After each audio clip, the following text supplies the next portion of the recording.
Telangana MLC ఎన్నికల్లో అన్ని స్థానాల్లో టీఆర్ఎస్ విజయకేతనం ఎగరేస్తుందా? ఇబ్బందులున్న చోట అధిగమించేందుకు ప్రత్యేక వ్యూహాలు పార్టీ రచిస్తోందా? అభ్యర్థుల ఎంపికపై పార్టీ దృష్టి సారించిందా? ఎమ్మెల్సీ ఎన్నికల్లో టీఆర్ఎస్ ఎన్ని స్థానాల్లో విజయం సాధించబోతోంది? 12 ఎమ్మెల్సీలు కైవసం చేసుకునేందుకు టీఆర్ఎస్ వ్యూహం. హైదరాబాద్ మినహా అన్ని జిల్లాల్లో ఎమ్మెల్సీ ఎన్నికలు. సోమవారం పార్టీ ముఖ్య నేతలతో కేసీఆర్ భేటీ.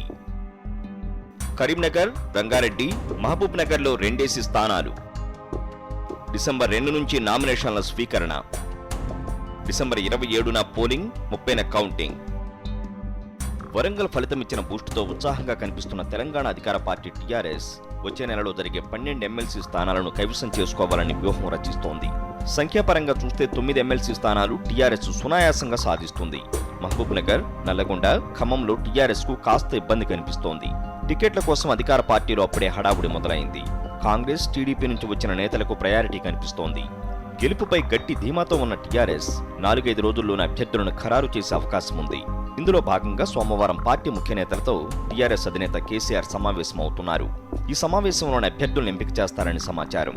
ఇప్పటికే అభ్యర్థులకు సంబంధించి కేసీఆర్ కు స్పష్టత ఉందని పార్టీ వర్గాలంటున్నాయి. కొత్త వారికి సగం, పాత వారికి సగం టికెట్ ఇస్తారని ఆశావహులు లెక్కలు వేస్తున్నారు.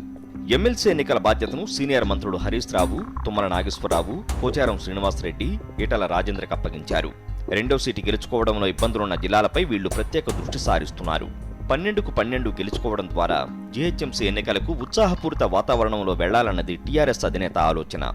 కరీంనగర్ నుంచి భానుప్రసాద్, నారదాసు లక్ష్మణరావు, మెదక్ నుంచి భూపాల్ రెడ్డి, నిజామాబాద్ నుంచి భూపతి రెడ్డి, రంగారెడ్డి జిల్లా నుంచి పట్నం నరేందర్ రెడ్డి, సెంబిపూర్ రాజు, మహబూబ్ నగర్ నుంచి కసిరెడ్డి నారాయణ రెడ్డి, మాజీ ఎమ్మెల్సీ జగదీష్ రెడ్డి, నల్లగొండ నుంచి తేరాపు చిన్నపరెడ్డి పేర్లు వినిపిస్తున్నాయి. ఎమ్మెల్సీ ఎన్నికలకు డిసెంబర్ 2 నుంచి నామినేషన్లను స్వీకరిస్తారు. డిసెంబర్ 27న పోలింగ్, 30న ఓట్ల లెక్కింపు చేపడతారు.